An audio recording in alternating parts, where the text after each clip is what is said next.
IBN 7 हौसला है।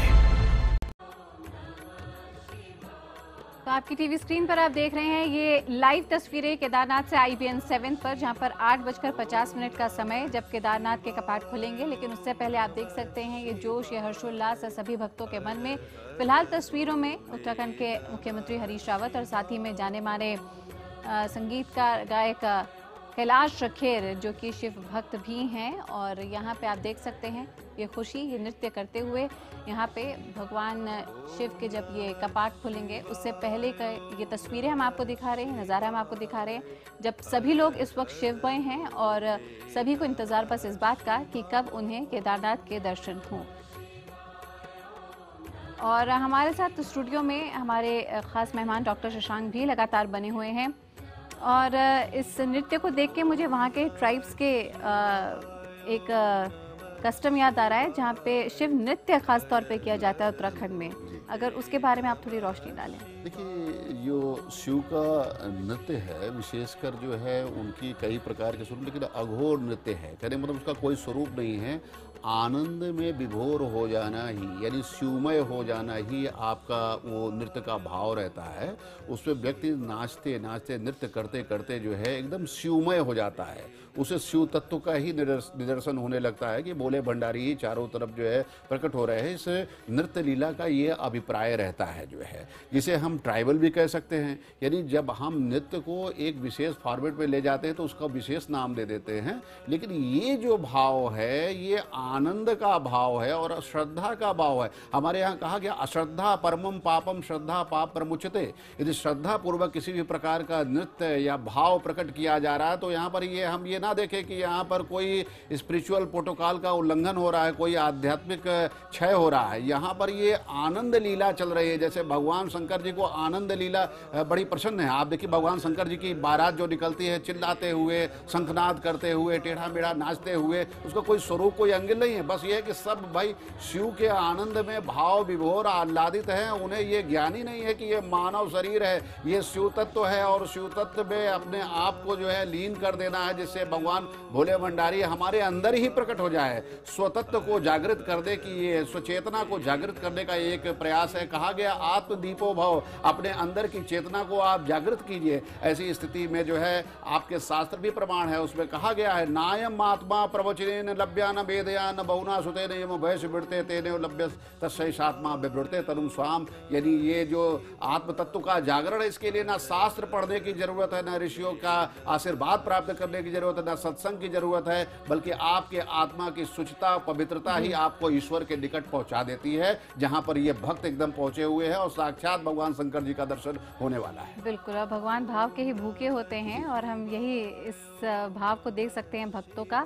और जिस नृत्य, खास नृत्य की हम यहाँ पे केदारनाथ के पास में बात कर रहे थे, वो पांडव नृत्य भी कहलाता है, क्योंकि पांडवों द्वारा यहाँ पे हमने देखा कि ये मंदिर स्थापित किया गया। हालांकि जो ज्योतिर्लिंग है वो स्वयंभू है, वो अपने आप में प्रकट हुई, लेकिन मंदिर का निर्माण और अगर पौराणिक कथाओं की बात करें तो वो पांडवों के यहाँ पहुँचने से काफ़ी ज़्यादा जुड़ी हैं, और इसलिए वहाँ से निकलता है पांडव नृत्य भी। और आगे भी हम लगातार इस पर खास चर्चा करते रहेंगे, खास करके 8:50 पर लाइव तस्वीरें आपके सामने होंगी केदार धाम के जब कपाट खुलेंगे। लेकिन उससे पहले आइए जानते हैं केदार धाम के महत्व के बारे में।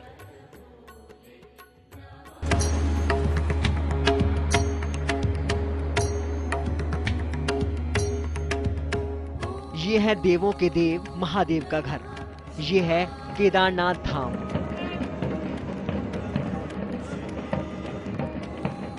पहाड़ों पर चारों तरफ बर्फ की चादर बिछी है, और बर्फ की चादर के बीचों बीच विराजमान है महादेव। गेंदे के फूल और बेल पत्रों से सुशोभित केदारनाथ मंदिर की छटा अद्भुत दिखती है। लेकिन 2 साल पहले हालात इससे उलट थे। 2 साल पहले 16-17 जून की रात केदारनाथ धाम पर कुदरत ने कहर बरपाया था। आसमान से बरसी आफत ने किसी को नहीं बख्शा। इस दर्दनाक हादसे में 5000 से ज्यादा लोग मारे गए थे।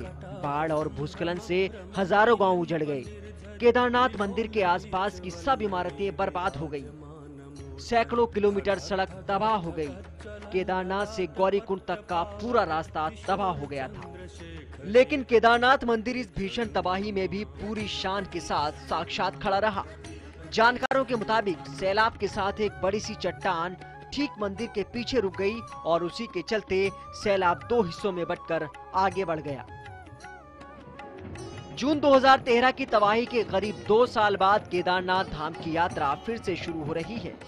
भोले भंडारी तक पहुंचने का रास्ता थोड़ा लंबा जरूर हो गया है, लेकिन महादेव के भक्त उनके दर्शन के लिए हर सफर तय करने के लिए तैयार हैं।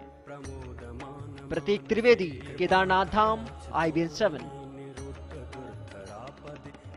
और यहाँ केदारनाथ में खुद कैलाश केदारनाथ में है। कैलाश खेर जी का आपका बहुत बहुत स्वागत है कैलाश केदारनाथ में। कैसा अद्भुत माहौल है। ये बहुत ही अनोखा, अद्वितीय, अलौकिक दृश्य है। मेरे दाता के चरणों में आज हाजिरी लगी है। एक जन्म में ऐसा हो जाना अपने आप में लगता है जैसे बहुत बड़े पुण्य किए हैं, तभी उन्होंने इतना आशीर्वाद दिया है कि अपने पास बुलाया, आ गोदी में खेलने आ जा थोड़ी देर, क्योंकि उनका स्वरूप कण कण में व्याप्त है। वही संरक्षक हैं, वही रक्षक हैं और कभी कभी वही भक्षक हैं। संहारक भी वही हैं। वही संहारक हैं और वही प्रचारक हैं, वही विदारक हैं, वही बनाने वाले हैं, वही सृष्टि के निर्माता हैं। तो मेरे दाता का रूप ही निराला है। तो आपको मैं देख रहा हूँ, आपकी आंखें थोड़ी सी नम हो गई हैं बात करते करते, क्योंकि शिव तत्व ही ऐसा, आंखें नम है आप। बिल्कुल। हाथ जोड़ के बोली गवर जाती नो लोक बसाए बस्ती में, आप बसे वीराने में, अजी राम बजो जी, राम बजो जी, राम बजो जी, राम बजो जी, शिव का वंदन किया करो, अजी शिव का वंदन किया करो जी। अगर बम बम बम बम बम बम बम बम बम लहरी, अगर बम बम बम बम बम बम बम बम बम लहरी, ओए अगर बम बम बम बम बम बम लहरी। और ये जो बम लहरी है, जो शिव का तत्व है, यहाँ जब आप देखते हैं तो आपको कैसा लगता है? ये तो मैं बोल रहा हूँ स्वर्ग है, अद्वितीय है, अलौकिक है। You can not imagine where you are. आपको पता ही नहीं है, पृथ्वी तल से, समंदर तल से आप 12,000 फीट ऊपर हैं और ये 12,000 फीट तो सिर्फ साइंस ने नाप दी है। आप अभी हवाओं में हैं, आप अभी आप वॉइड में हैं, अभी आप ब्रह्मांड के ऐसे तल पर हैं जो तल ही नहीं है। न भूतल है, न आकाश तल है, न पातल है, बस तल है। और कहते हैं कि जब केदारनाथ में होता है तो शिव तत्व हावी हो जाता है, और इस वक्त यकीन मानिए कैलाश में शिव तत्व पूर्णतः हावी होता दिख रहा। और ये मुद्रा इस बात का संकेत दे रही है। मैं तकरीबन 15 मिनट से एक पैर पे खड़ा रहा। आते ही मेरे बाबा के यहाँ मेरी भक्ति ये है, मैं बावला हो जाता हूँ। आते ही हमसे लोगों ने पूछा क्या कहेंगे आप। मैंने बोला यहाँ कहने के लिए नहीं आया गया, यहाँ तो चुप होने के लिए आया गया है। यहाँ तो मेरे दाता को महसूस करना है बस। इतनी दूर बुला लेने का मतलब ही देखिए कितना बड़ा। इधर सैनिकों ने बैंड बजाया तो कैलाश को छेड़ दीजिए आप, छेड़िए। मेरी एक सुनो अंतर्यामी, मेरी एक सुनो भोले स्वामी, मैं तो दासी जन्म जन्म की, मैं तो दासी जन्म जन्म की। बाली उम्र से भक्ति करती, बाली उम्र से भक्ति कर, तुम्हें छोड़ के कहीं न जाऊं, रात दिवस तेरे चरण दबाऊं। अगर बम बम बम बम बम बम बम बम बम बम लहरी, अगर बम बम बम बम बम बम बम बम बम लहरी। और आप जब मैंने सुना है, जब आप कबीर गाते हैं कभी कभी, तो उसी शिव तत्व का अनुभव करते हैं। आज मैं वो सुनना चाहूंगा आपसे, वही शिव तत्व वहाँ भी है। सभी ठोर जमात हमारी जमात हमारी, सब ही ठोर पर मिले हाँ मिले, हम सब माँ, हम सब माँ, सब हैं हम माँ, हम बहुरी अकेला अवधूता, जुगाना जुगाना हम जोगी। जोगियों का जोगी भगवान शिव, जोगियों का जोगी महाजोगी भगवान शिव। बने रहो। और ये इधर शिव की महिमा, और इधर कपाट खुल गए हैं, और यहाँ पर एकदम कार्रवाई जो अंतिम ताले खोलने की, कपाट खोलने की है, वो यहाँ पर शुरू हो चुकी है। और यहाँ पर रावल के साथ मुख्य पुजारी और यहाँ पर तमाम वेदज्ञ और यहाँ पर धर्म पुजारी मौजूद हैं, और यहाँ पर कपाट खोलने की तैयारियां शुरू हो गई हैं। और कपाट खोलने का ये पूरा दृश्य आप इस वक्त IBN 7 पर लाइव देख रहे हैं।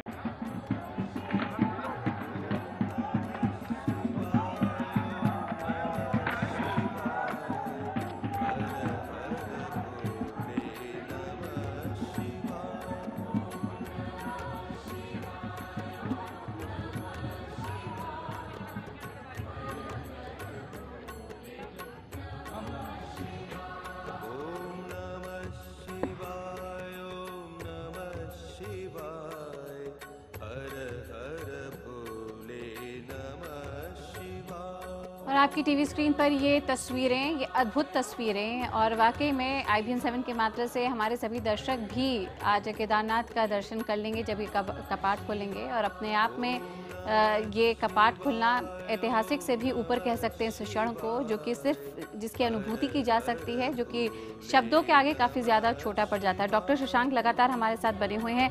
डॉक्टर शशांक, 8:50 का समय, यानी कि अब से 10 मिनट बाद ये कपाट खुलेंगे, तैयारियां पूरी हो चुकी हैं।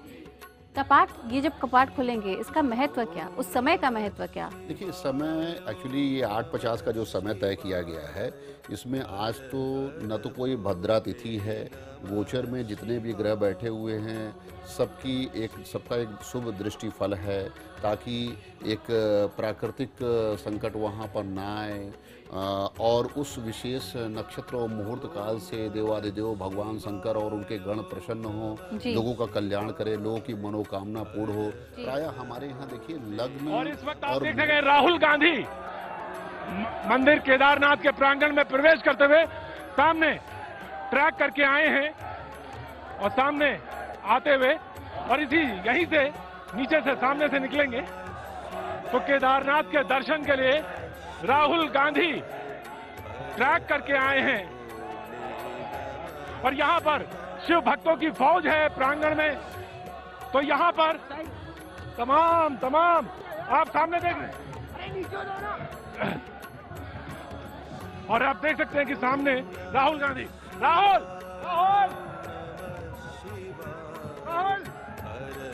पकड़ो मेरा हाथ पकड़ो।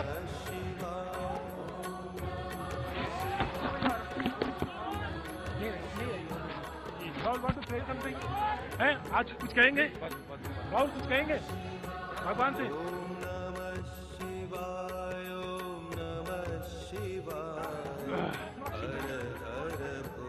और यहाँ पर इस वक्त राहुल के प्रांगण में मैं कैमरामैन कमल से कहूंगा कि राइट में वो जाएं, और वहां पर जहां कपाट खुल रहे हैं वहां वो उस दृश्य को दिखाएं।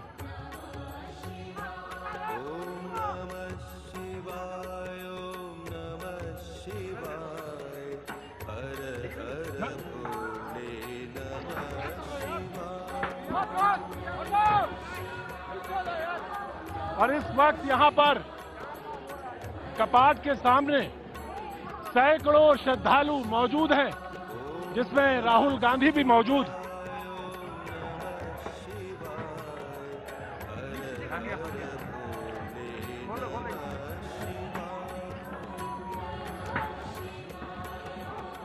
और इस समय यहां पर जय घोष हो रहा है, जय बाबा केदार के नारे लग रहे हैं, उद्घोष हो रहा है, और साफ दिखाई पड़ रहा है भीमा शंकर लिंग जो मौजूद हैं रावल।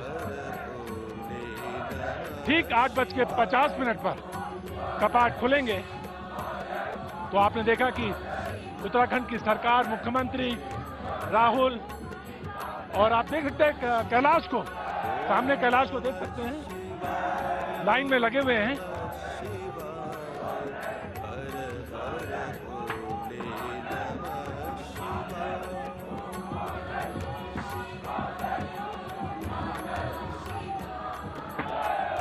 और यहां पर लगातार प्रांगण में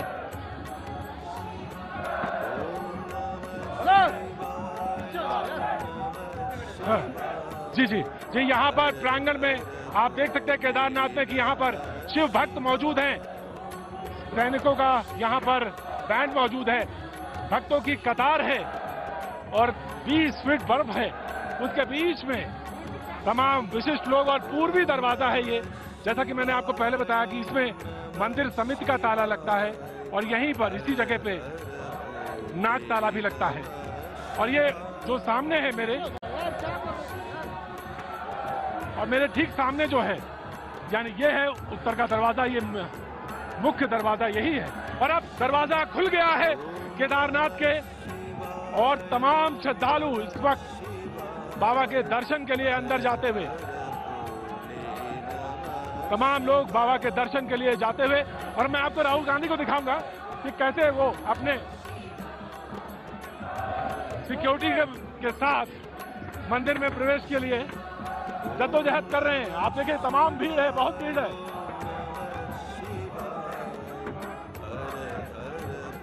जितिन प्रसाद मुझे साफ दिखाई पड़ रहे हैं, यहाँ पर मौजूद हैं, दर्शन के लिए आए हैं।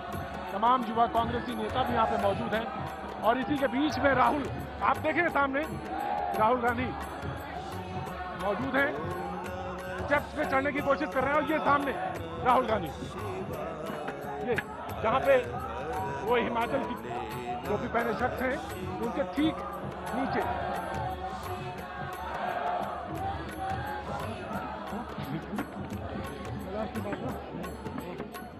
लाल वाली की टोपी है। और आप कैलाश के ठीक जहाँ कैलाश है, जहाँ हाथ पर दिखा रहे हैं वो, उसी के ठीक नीचे राहुल गांधी मौजूद हैं। ब्लैक गॉगल्स लगाए हुए हैं और केदारनाथ की सीढ़ियां चढ़ रहे हैं बाबा के दर्शन के लिए, आशीर्वाद के लिए। और यहाँ पर हजारों श्रद्धालुओं के जयघोष होता हुआ इस वक्त यहाँ पर हम माने तो लगभग 5000 के आसपास आदमी मौजूद है। और इस वक्त सारी निगाहें पूर्वी द्वार की तरफ बाबा केदारनाथ के, ये द्वार जो है वीवीआईपी द्वार भी कहा जाता है। हालांकि श्रद्धालु जो हैं वो, मैंने जैसे पहले कहा कि मुख्य दरवाजे से अंदर प्रवेश करते हैं, लेकिन यहाँ पर आप वीवीआईपी दरवाजे का हाल देख सकते हैं। भयंकर इस भीड़ के बीच में वीवीआईपी भी फंसे हुए हैं और दर्शन के लिए यहाँ पर लालायित है, क्योंकि सबसे जो मेन चीज और मुख्य चीज होती है वो दिव्य आरती के दर्शन के। कैलाश खेर को आप देख रहे हैं सामने,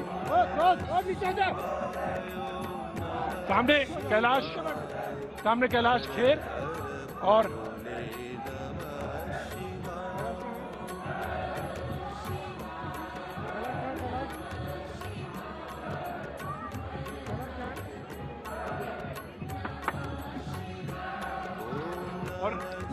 कैलाश खेर के बगल में ही आप देखें कि राहुल गांधी मौजूद हैं दर्शन के लिए। और नीचे हैं, वो नीचे हैं, अब एक कदम ये चढ़ा ऊपर उन्होंने, तो काफी भीड़ है तो उनके लिए सिक्योरिटी जगह बना रही है। एक पैर रखना बहुत मुश्किल है वहां पर। केदारनाथ का जो मंदिर है उसकी हाइट 80 फीट है और ये जो मंदिर है ये एक चबूतरे पे बनाया गया है और इस चबूतरे पे ये 80 फीट हाइट है। उसके ऊपर एक कलश स्थापित है जो कि तांबे का है और इस पे सोने का पॉलिश की गई है और इसके ऊपर सबसे ऊपर वो पताका है। और ये देखिए राहुल गांधी आप सामने एकदम मौजूद हैं लाइन पे, यहाँ पर दर्शन के लिए आज आए हैं, पैदल चलकर आए हैं। लिंचौली से वो पैदल चला है उन्होंने बताया और ग्लेशियर्स के बीच से होते हुए बाबा केदारनाथ के दर्शन के लिए, यहाँ पे उनके आशीर्वाद के लिए आए और आगे एक झटके के साथ वो अंदर गए और वो देखिए सामने बिल्कुल मंदिर में जाते हुए, प्रवेश करते हुए राहुल गांधी बाबा केदारनाथ में दर्शन के लिए आए हैं। राहुल गांधी एक लंबे अवकाश के बाद आए, कमान संभाली, संसद में बोले भी और अब आज यहां बाबा केदारनाथ के दर्शन के लिए आए हैं, आशीर्वाद के लिए आए हैं। और ये अंदर उनके सिक्योरिटीज के सारे पर्सन जो हैं वो लगे हुए हैं और बाबा, ये जो आप देख रहे हैं यही मेन ड्योढ़ी है जिसको क्रॉस करके अंदर जाते हैं। और अंदर कोई शिवलिंग नहीं है, अंदर जो है एक तिकोना पत्थर है, क्योंकि जैसा मैंने कहा कि यहाँ बाबा केदारनाथ का जो भैंसे का स्वरूप था जो यहाँ पे वो जमीन में समाए तो उनका जो पृष्ठ भाग है यानी जो पीठ का भाग है वो यहाँ पर दिखता है।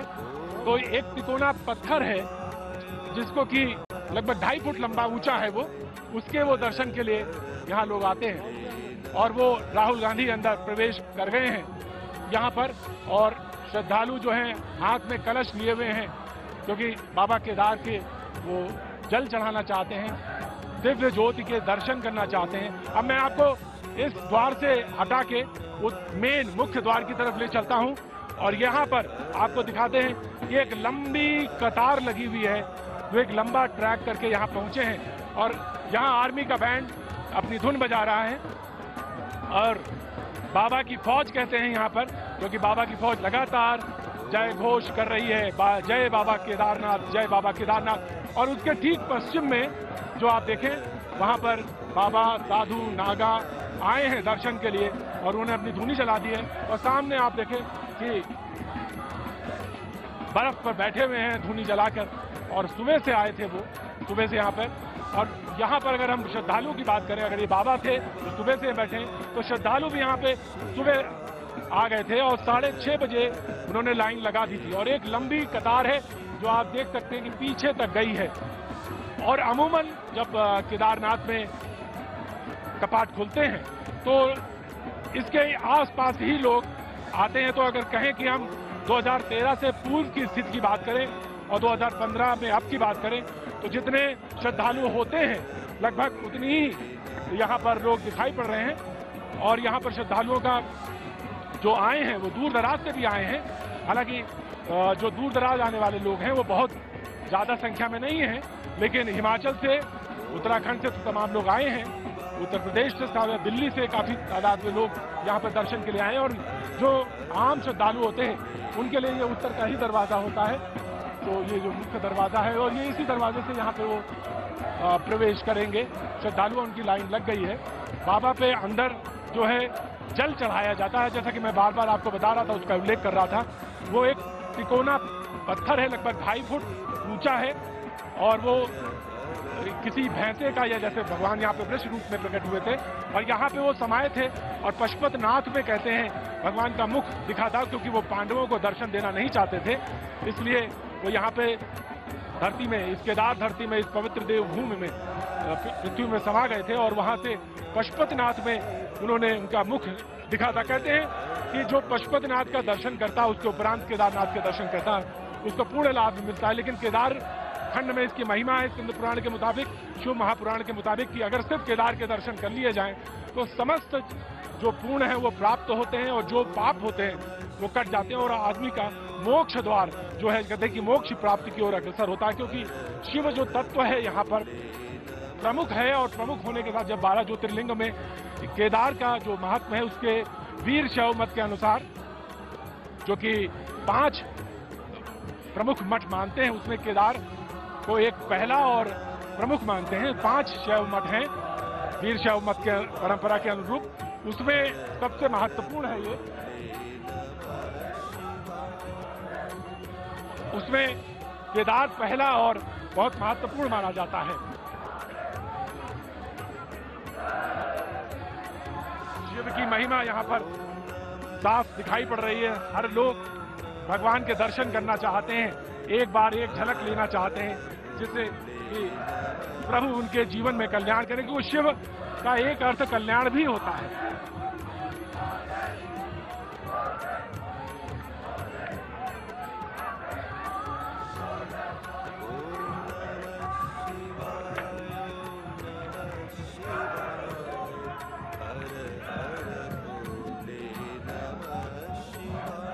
भूत भावन भोलानाथ भगवान शिव के शरीर पर अगर आप उनके दृष्टि डालें तो वहां पर प्रकृति का सारा नजारा आपको दिखता है। भगवान शिव रजत गिरियथा चांदी के पहाड़ के समान गौरवर्ण हैं, जिनके मस्तक पर चंद्रमा की चांदनी छिटक रही है। हाथी के सूंड के समान कहा गया उनके मांसल, चारों भुजाओं में परशु, मृग, वर और अभय मुद्रा को वो धारण किए हुए हैं। मुक्तदाता शिव के 5 मुख बताए गए हैं और 3 नेत्र हैं। भगवान शिव का यह रूप शिष्ट, स्थिति और प्रलय का सूचक कहा गया है तथा जीव के लिए उसका मुक्ति का ये जो मार्ग है, उनके दर्शन जो ये पूरा दृश्य है ये मुक्ति का मार्ग का द्योतक है। भगवान शिव की यह मंगलमयी मूर्ति जो है का जो तमोभाव संघार भाव को भी धारण करते हैं वो, तब वो रुद्र मूर्ति के रूप में प्रकट होते हैं, यानी वो रुद्र भी हैं तो वो भोलेनाथ भी हैं। और यही जो कहते हैं कि भगवान शिव को का जो कंट्रास्ट है, जो इनका जो विरोध है, उसमें भी वो संयोग ढूंढते हैं और यही शिव तत्व का प्रमुख है। पंचमुख है, त्रिनेत्र।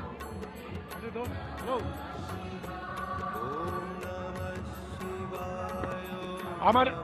और अब हम सीधे चलेंगे स्टूडियो में जहां पे डॉक्टर शशांक मौजूद हैं और धर्माचार्य मौजूद हैं, उनसे जानेंगे। खासतौर से डॉक्टर शशांक आपसे जानना चाहेंगे कि खासतौर से शिव तत्व की बड़ी महिमा है, तो खासतौर से शिव के बारे में तमाम ग्रंथ पढ़े हैं, उसमें शिव को खासतौर से माना गया है मुक्त के दाता हैं, लेकिन एक तरफ वो रुद्र भी है, एक तरफ वो भोले भी हैं। तो ये जो कंट्रास्ट की बात हो रही है वो शिव कैसे बैलेंस कैसे करते हैं? जी देखिए, जैसे कि आपको ज्ञात है कि भगवान शंकर जी भोले भंडारी हैं और बहुत जल्दी प्रसन्न होने वाले देवता हैं। इनके लिए किसी साधना की भी ज़रूरत नहीं है। आप मात्र पंचाक्षरी का जाप करें, ओम नमः शिवाय, जो कि बहुत ही सरल और आसान मंत्र बनाया गया है और जिसका कोई भी आदमी जो है आसानी से जप कर सकता है। और विशेष मंत्र भी बनाए गए हैं, जैसे महामृत्युंजय और मृत संजीवनी मंत्र है, ओम त्र्यंबकम यजामहे सुगंधिम पुष्टिवर्धनम उर्वारुकमिव मन्नामृत्योर्मुक्षीय मामृतात्। तो इस तरीके की रचना की गई है कि भगवान शंकर जी का विकट स्वरूप भी है, सरल स्वरूप भी है। कहने का तात्पर्य यह है कि भगवान जब अपने विलक्षण रूप में होते हैं, विकट रूप में होते हैं, तो भी वो कल्याण करते हैं, और जब प्रसन्न मुद्रा में, आशुतोष मुद्रा में होते हैं, सरल मुद्रा में होते हैं, तो भी कल्याण करते हैं। तो शिव तत्व की ये महिमा है कि इसका कार्य ही है कि कल्याण करना, मानव जगत के बारे में अच्छा सोचना, अच्छा चिंतन करना। यानी कहने का तात्पर्य है यदि आपका संहार हो रहा है, प्रलय हो रहा है, तो उसमें भी आपका कल्याण है, और सृजन हो रहा है, आपकी रक्षा हो रही है, आप आनंद लीला में है, तो भी आपका कल्याण है। यानी शिव तत्व एक ऐसा है कि परम कल्याणकारी सदा शिव तत्व है, अनादिकाल से चला आ रहा है, और इसका अस्तित्व यही है कि मानव जीवन का अस्तित्व बना रहे। चाहूंगा जी डॉक्टर, मैं आपको यहाँ पर रोकना, मेरे साथ डॉक्टर राजकुमार शास्त्री भी मौजूद हैं, जो कि वेदज्ञ हैं और साथ में शास्त्राचार्य भी। मैं उनसे जानना चाहूंगा, कहते हैं कि तमाम लोग आजकल तमाम चीजें करते हैं, कहते हैं कि साहब ये परेशानी है तो ये करो, लेकिन शिव के बारे में कहा गया कोई भी परेशानी हो, समस्त दुख को हरने वाले जो हैं वो शिव हैं, और शिव आराधना की महिमा क्या है, ये मैं डॉक्टर राजकुमार शास्त्री जी से जानना चाहता हूँ। बहुत ही सुंदर बात आपने कही है। वेदों में भगवान शिव की महिमा का अनेकों बार वर्णन किया गया है, और सबसे बड़ी बात बता दूं, ऋग्वेद में 33 देवताओं का वर्णन है, और 33 देवताओं में भगवान शिव को रुद्र के नाम से जो है वो संबोधित किया गया है। और आप चाहे सृष्टि के उत्सर्जन की बात करें, पालन करने की बात करें या संहार, ये जो तीनों ही शक्तियां हैं, पालन करने की, सृजन करने की और संहार करने की, ये तीनों ही शक्तियों के अधिष्ठात्री देव भगवान शिव हैं। एको हम बहुश्यामः, मैं अकेला हूँ, बहुत रूपों में प्रकट हो जाऊं, ऐसा यह संकल्प भगवान शिव के ही अंतःकरण में उत्पन्न हुआ, और उसी एक संकल्प ने पूरी सृष्टि की रचना कर दी। भगवान उसी से ब्रह्मा का उत्सर्जन हुआ, उसी से भगवान विष्णु का उत्सर्जन हुआ, और भगवान नारायण को ये सारी पालन करने की शक्ति दे करके भगवान शिव जा करके समाधिस्थ होकर के तप में लीन हो गए। भगवान शिव का यह एक उद्देश्य है कि संसार इसी क्रम से चलेगा, इस संसार को कोई ठीक नहीं कर सकता है, इसलिए अपने आप को, अपने अंतःकरण को, अपनी आत्मा को समाहित करना है, अपनी आत्मा को ठीक, आत्मा तो स्वतः ठीक है, तप के द्वारा अपने आप को ठीक करना है। तो भगवान शिव का उद्देश्य है कि अपने को अगर आप ठीक कर लेते हैं तो सारी दुनिया अपने आप ठीक हो जाएगी।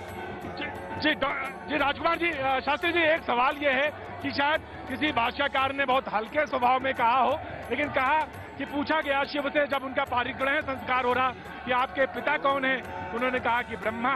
उनसे पूछा गया कि आपके दादा कौन है, उन्होंने कहा कि विष्णु। तो उनसे पूछा गया कि आपके परदादा कौन है, तो उन्होंने कहा वो तो मैं स्वयं ही हूँ। तो यहाँ पे आदि अनादि अनंत और वो जो कण है वो शिव ही है, ये मूल भाव, ये शास्त्राकार और जो शास्त्र विज्ञ लोग हैं इस पर भी प्रकाश डालते हैं। जी शास्त्री जी। जी देखिए, सृष्टि को सृष्टि के उत्सर्जन में, सृष्टि को चलाने में ब्रह्म और प्रकृति ये तीन ही मुख्य रूप से होते हैं। एक ब्रह्म है, एक जीव है और एक प्रकृति है।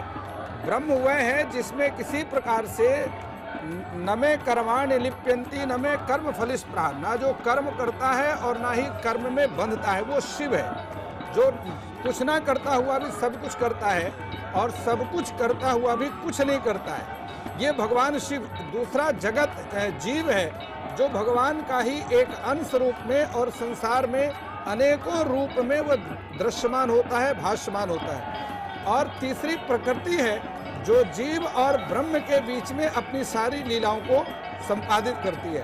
तो यह पूरा जगत जो है, ये तीन ही शक्तियों से आप उनको महाकाली, महालक्ष्मी, महासरस्वती कहें, ब्रह्मा, विष्णु और शिव कहें, या ये तीन शक्तियां हैं जो पूरी सृष्टि को चलाती हैं। और तीनों शक्तियों का जो नियंत्रण है वो भगवान शिव के पास में होता है। भगवान शिव जी ऐसी शक्ति है। मैं शास्त्री जी मैं आपको इस वक्त थोड़ी देर रोकना चाहूंगा। मैं आपके पास विषय में आऊंगा, गंभीर विषय पे आप बोल रहे हैं, लेकिन कहते हैं जिसके लिए किन्नर, गंधर्व, मनुष्य तो कोई गिनती ही नहीं है, देवतागण उपस्थित होते हैं, वही घंटा घड़ियाल यहाँ बाबा केदारनाथ के प्रांगण में बज रहे हैं और यहाँ पे जयघोष हो रहा है। बाबा की जो फौज कही जाती है, जो ऊखी मठ से जो कि वैराग्य का मठ है, जो शैव मठ है, वहां से बाबा की जो सवारी लेके आते हैं, तो यहाँ पर बाबा का आप इस वक्त यहाँ पर आरती, क्योंकि वैसे तो बाबा की आरती शनिवार को ही होगी, क्योंकि उससे पहले यहाँ पर भैरव की आरती होगी, क्योंकि भैरव का स्थान है यहाँ पर, और भैरव के आरती के बाद ही शिव का पूजा अर्चन प्रारंभ होगा। लेकिन आप यहाँ पर देख सकते हैं, क्योंकि वो उत्सव के भी देवता हैं, नृत्य के देवता हैं, संगीत के देवता हैं, तो यहाँ पर तमाम वो चीजें जो हैं यहाँ पर उपस्थित हैं। जी शास्त्री जी, अब आप जो बोल रहे थे। जी, मैं आपको ये IBN टीवी चैनल के दर्शकों को ये बतलाना चाहता हूँ कि भगवान शिव ही एक ऐसे देवता हैं जिनकी पूजक और पूजा करने वाले, इनका कोई नियम नहीं होता है। वो किसी भी प्रकार से भाव कुभाव अलख आलसहूं भाव से। और आपको एक सबसे बड़ी बात बता दूं, दुनिया के इतिहास में जितने देवता हैं उन सभी का दर्शन है, पूजन केवल भगवान शिव का होता है। आप जाइए किसी मंदिर में जाकर के देखिए, राम दरबार भी स्थापित है, आप उनका दर्शन करते हैं। माता जगत जननी है, आप उनका दर्शन करते हैं। लेकिन दूध, दही, घी, शहद, चीनी, बेलपत्र, फल फूल, मिठाई जो आप चढ़ाते हो केवल शिवलिंग में चढ़ाते हैं। तो पूजा केवल शिवलिंग का होता है, शेष सभी का दर्शन मात्र होता है। तो पूजा जो है वो केवल ये निर्गुण निराकार ब्रह्म का स्वरूप है। और आप जहाँ पर बैठे, ये तो भगवान केदारनाथ, इनकी तो लीला ही अपरंपार है। आप देखिए, एक रूप में केदारनाथ में दर्शन है और दूसरा रूप नेपाल में पशुपतिनाथ में है। केदारनाथ का दर्शन करने के बाद में बाबा पशुपतिनाथ का दर्शन किया जाता है और गंगोत्री से जल लेकर के बाबा पशुपतिनाथ जी का अभिषेक किया जाता है, तब जाकर के दर्शन पूर्ण होते हैं। जी शास्त्री जी, ये जो सांस्कृतिक समरसता भी है इसमें कहीं ना कहीं कि जो राज्य हैं, जो क्षेत्र हैं, उनको जोड़ने का भी कहीं उपक्रम है। और भगवान शंकर के हाथ में तो त्रिशूल है, जो कि सत्य, रज और तम, इन तीनों गुणों का प्रतीक है। उनके हाथ में त्रिशूल जो है संसार रूपी। सबसे बड़ी आपको बात बता दूं, ऐसा कोई धर्म नहीं है, ऐसा कोई संप्रदाय नहीं है दुनिया के इतिहास में जिसमें भगवान शिव का पूजन ना होता हो। जी हाँ, आप हिंदू की बात करें, मुस्लिम की बात करें, सिख की बात करें, ईसाइयों की बात करें, हर संप्रदाय में भगवान शिव का ही पूजन है। और भगवान शिव का पूजन करे बिना कोटिक दान पुण्य जप साधे, लहाई न सुख बिन शिव अपराधे। गोस्वामी तुलसीदास जी ने लिख दिया है, दुनिया में आप किसी देवी देवता पुण्य यज्ञ दान जप कर लीजिए, लेकिन जब तक भगवान शिव की उपासना नहीं करेंगे तब तक आपको सुख की प्राप्ति नहीं हो सकती। डॉक्टर शशांक हमारे साथ मौजूद हैं। कहते हैं कि भगवान के शंकर की भक्ति जो है मुक्ति और भुक्ति और मुक्ति दोनों देती है, भुक्ति भी देती है और मुक्ति भी देती है। उनके हाथ में अगर वर्का मुद्रा में है तो मृग का जो है वो काम शक्ति का द्योतक है, तीसरे हाथ में अगर उनके परशु विद्यमान है तो चौथे हाथ में मोक्षदाता अभय मुद्रा है। तो ये जो विरोधाभास है ये शिव का